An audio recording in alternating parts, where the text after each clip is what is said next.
लेकिन इसमें हमने बताया था कि 5 होते हैं, क्वाटरनरी एंड क्वीनरी। याद करो, क्वाटरनरी एंड क्वीनरी।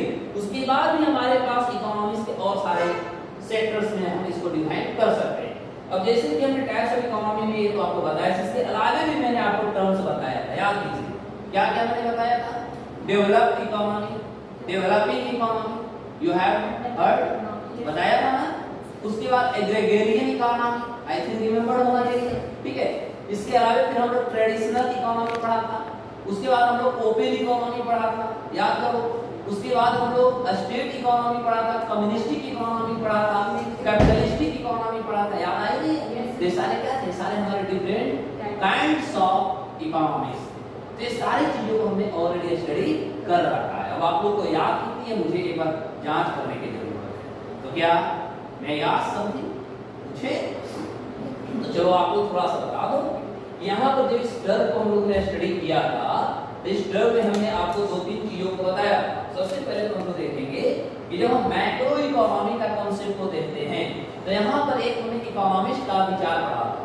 उन्होंने कहा था कि macro economy is that economy where, जहां पर those populations are living under BPL, below poverty line जो आ रही है, उनकी जो नंबर होती है, उनकी जो क्वांटिटी होती है, उनकी जो कह सकते हैं उनका जो जनसंख्या होता है, उसमें किसी प्रकार के कोई परिवर्तन नहीं होना चाहिए। और डिफरेंट सोर्स ऑफ इकोनॉमी का पार्ट डेवलप होना चाहिए, उनकी जनसंख्या में वृद्धि नहीं होना चाहिए। वो व्यक्ति कौन थे? एमजी मायर। याद आया? याद आ रही है एमजी मायर? जी मायर, एमजी मायर भूल गए, पूरी की पूरी भूले हुए हैं, ठीक है। अब आपको याद करना पड़ेगा। चलो आगे बढ़ते हैं। अब देखा जाए तो हमने बताया था आपको कैपिटलिस्टिक इकोनॉमी। एक्चुअली यदि देखा जाए who is the father of economy, ये तो याद होगा, एडम स्मिथ। कहां के थे? From where he belong? Scotland, है ना। What was the name of that book? उनका किताब का क्या नाम था? कुछ याद है? The wealth of nation. When it was published? Nothing remembered, कुछ भी याद नहीं है। अब बताओ वो किस तरह से नहीं पढ़ा है? देखिए इसको याद होनी चाहिए, है ना। 1776 याद आया? 1776 एडम स्मिथ साहब का जो किताब था, है ना। एडम स्मिथ को ऐसे माना जाता है फादर ऑफ इकोनॉमी, लेकिन कैपिटलिस्टिक इकोनॉमी के लीडर थे, या कह सकते हैं कैपिटलिस्टिक इकोनॉमी को एडवोकेट करते थे। इनका बुक जो था 1776 में इन्होंने किताब लाया था, जिसका नाम था द वेल्थ ऑफ नेशन। याद आया? द वेल्थ ऑफ नेशन इनकी किताब का नाम। सभी आप लोगों ने स्टडी करके बैठे हुए हैं, क्या करने की जरूरत है, ठीक है। चैप्टर्स में लगा। अच्छा, डेवलप्ड इकोनॉमी बेटा किसको कहेंगे आप? Sir develop. हां, developed economy. Whenever someone ask you that what do you mean by developed economy, what are the parameter and meaning understand? You have remember?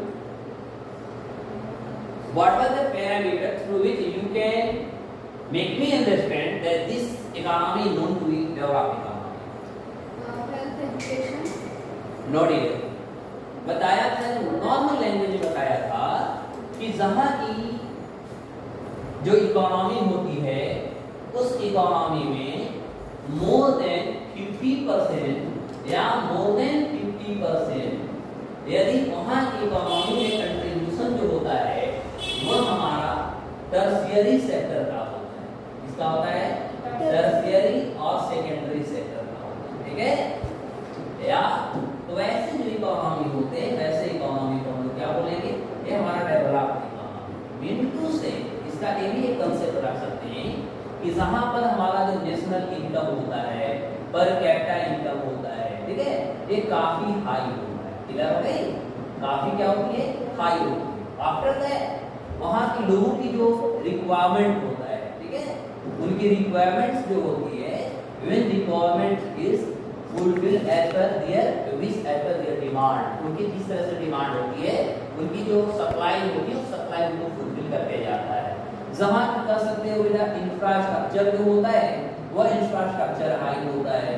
जहाँ की जो वहाँ इंफ्रास्ट्रक्चर के बाद, चाहे हम हेल्थ सेक्टर की बात करें या हम एजुकेशन सेक्टर की बात करें, ट्रांसपोर्टेशन की बात करें, ईच एंड एवरी सेक्टर जो होते हैं वो हाई होते हैं। These are known to be developing. अभी भी हमारे इंडिया में यदि देखा जाए तो कोविड-19 के बाद से यदि देखते हैं तो लगभग 56% जो देश की पॉपुलेशन थी यह हमारा एग्रीकल्चर और एग्रीकल्चर एलाइड सेक्टर्स पर डिपेंडेंट होती थी। क्लियर हो गई? अभी थोड़ा सा इसमें हमने घट करके आया है, अभी सुधार इसमें हुई है, लेकिन अभी भी सुधार होकर के देखा जाए तो लगभग 52% मतलब अभी भी मोर देन 50% जो हमारी पॉपुलेशन है, ये मोर देन 50% अभी भी हमारी पॉपुलेशन कहां पर है? Agriculture allied sector. Mean to say now I am making this on the basis of primary sectors. Clear हो गई? तो जब हमारे प्राइमरी सेक्टर्स पर मोर देन 50% जो पॉपुलेशन डिपेंड होती है तो वैसे इकोनॉमी जो होती है वो हमारा डेवलपिंग इकोनॉमी कहलाता है। क्लियर हो गया? क्या कहेंगे इसको? डेवलपिंग। या कह सकते हैं कि जहां की आबादी जो होती है उनके पास सोर्स ऑफ इनकम जो होता है वह इतना होता है through which they can satisfy their needs only, they have no the habit to save and they have no capability to more and more save for the future projects. Clear हो गई? तो जिसके पास भविष्य के लिए बहुत ज्यादा कर सकते वो फुलफिल नहीं कर पाते, इनके पास नहीं होता है, तब ऐसे चीजों को कहा जाता है कि वो साहब। अब इस आधार पे मैंने बताया था कि यदि हम वर्ल्ड बैंक की रिपोर्ट बताया तो पहले वर्ल्ड बैंक की रिपोर्ट था कि यदि कहीं की पॉपुलेशन जो है पर डे $1.9 यदि वो स्पेंड करने का शक्ति रखता है, खर्च करने की शक्ति रखता है, they are not considered to be poor. याद है? लेकिन अभी इसको हमने चेंज कर रखा है, चेंज करके कितना हो गया? अब हो गया है इसका यदि देखेंगे तो $2.15। क्लियर हो गया? कितना हो गया? $2.15। इट मीन टू से I am talking about the population of the world. दुनिया के किसी भी देशों की जनसंख्या की बात करेंगे तो दुनिया की कहीं भी जनसंख्या है वहां की जनसंख्या यदि पर डे की मैं बात करता हूं, डेली की बात करता हूं, तो यदि पर